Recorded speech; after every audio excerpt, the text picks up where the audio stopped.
Bonjour à toutes et bonjour à tous, bienvenue dans une nouvelle vidéo. Nous sommes aujourd'hui le 17 avril 2020. Avant de poursuivre la vidéo, je vous invite à vous abonner à ma chaîne et à cliquer sur l'icône en forme de cloche pour être averti des prochaines vidéos que je ferai. Ça fait plusieurs jours que j'en ai pas fait, j'ai pas vraiment eu le temps, j'ai repris le travail, donc c'est extrêmement difficile de dégager un peu de temps. Mais cette information était assez importante pour que je décide de prendre encore un peu de temps et de me fatiguer, on va dire un peu plus, pour la lecture de cet article. Donc ça va être assez rapide, il est assez court. Donc c'est sorti le 16 avril 2020 sur le HuffPost.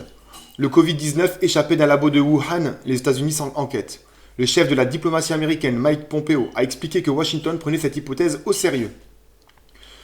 Coronavirus. Les États-Unis ne semblent pas exclure que le nouveau coronavirus à l'origine de la pandémie qui a déjà tué plus de 137 000 personnes dans le monde provienne d'un laboratoire chinois à Wuhan et évoque désormais une enquête pour faire la lumière sur son origine.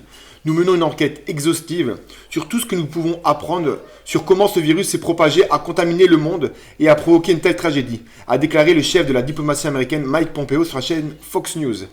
Il était interrogé mercredi soir sur un article du Washington Post affirmant que l'ambassade des États-Unis à Pékin avait alerté le département d'État américain il y a 2 ans sur les mesures de sécurité insuffisantes dans un laboratoire de Wuhan qui étudiait les coronavirus chez les chauves-souris.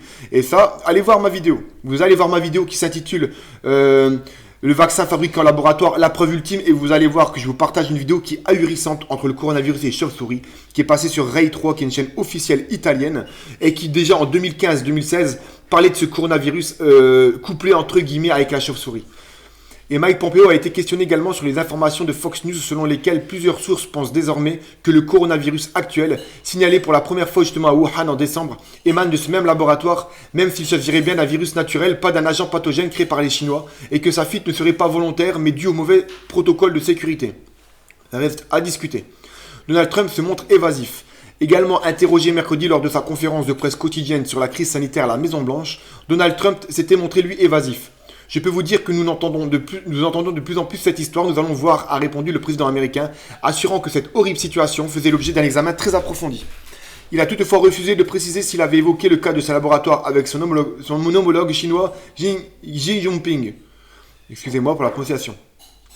De l'avis des experts à ce stade, le nouveau coronavirus a fait son apparition fin 2019 dans un marché de plein air de Wuhan. Ça c'est pareil, c'est du mytho. Donc en fait, on a plein de versions. Selon par exemple The Lancet, qui est un magazine prestigieux de médecine, il y a eu des cas bien avant qui sont apparus et qui n'avaient rien à voir avec le marché de Wuhan. Où des animaux exotiques, comme des chauves-souris étaient vendus vivants. C'est pareil, ils disent, et d'autres de The Lancet aussi, disent que c'est impossible que ça vienne de ce marché-là. Donc on parle de The Lancet, là, ce que je vous dis, hein, c'est pas Robert au bistrot du coin. Le virus d'origine animale aurait pu y muter en se transmettant à l'homme. La thèse relayée par Fox News est donc différente. Sans la confirmer clairement, le secrétaire d'État américain a enfoncé le clou. Ce que nous savons, c'est que ce virus est né à Wuhan, en Chine, a ajouté Mike Pompeo. Et on se rappelle que c'est un laboratoire P4 qui a été inauguré par Monsieur Lévy, mari de Agnès Buzyn. Donc si vous voulez continuer à faire confiance à Agnès Buzyn avec l'obligation des 11 vaccins, c'est votre problème. Ce que nous savons, c'est que l'Institut de virologie de Wuhan n'est qu'à quelques kilomètres du marché de rue, a-t-il insisté. Donc voilà, n'hésitez pas à faire tourner cette information, à partager, à aimer la vidéo si elle vous a plu. Et également, je me répète, à vous abonner à ma chaîne et à cliquer sur l'icône en forme de cloche. A très bientôt, ciao.